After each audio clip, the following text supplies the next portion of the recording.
naitwa Koplo Stella Limo, ni askari wa jeshi la polisi. Nimefurahi kumuona kijana palivyokuwa na act kama askari. Safi sana, jitahidi utafika mbali. Ni mtendaji wa kitengo cha dawati la jinsia na watoto kutoka mkoa wa Mwanza. Kwa nini kitengo hichi kwanza kiliwekwa katika jeshi la polisi?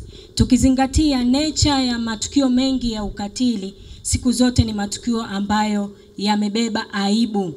Kwa hiyo ukiangalia miaka ya nyuma na muundo wa vituo vyetu vya polisi vilikuwa havitoi mazingira ambayo ni rafiki kwa muhanga wa ukatili. Ilikuwa ni ngumu sana baba askofu, mtu wa ukatili kufika kwenye kituo cha polisi pale counter na kuanza kusema kwamba mimi nimebakwa au mimi nimelawitiwa.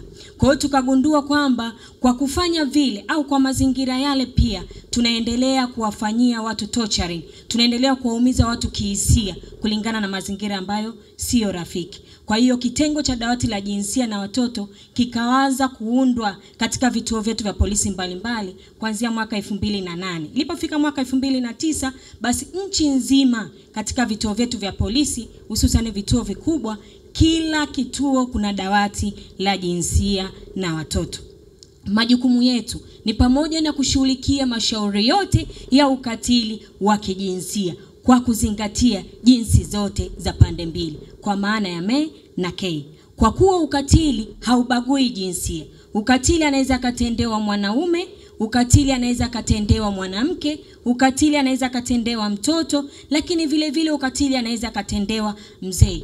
Hivyo basi jeshi la polisi likaweka watendaji wa dawati la jinsia na watoto wa jinsi zote. Kwa hiyo baba anapofika kwenye dawati la jinsia na watoto akakutana na afande Stella, ni ngumu sana kusema ni mwaka wa pili apewe haki ya tendo la ndoa. Lakini akikutana na askari wa kiume ni rahisi sana kuexpress feelings zake kwamba bwana, mimi nanyanyasika kwa namna moja, mbili, tatu. Kwa hiyo tuko watendaji wa aina zote mbili. Sasa mashauri ambayo tunadili nayo ni yapi? Moja, lazima jamii ifahamu kwamba matukio yote au vitendo vyote vya ukatili wa kijinsia ni makosa ya kijinai. Kwa hiyo watu wanabadilisha, wanajua kwamba dawati la jinsia ni kama vile ofisi ya usuluhisho. Hapana, sisi bado ni wasimamizi wa sheria.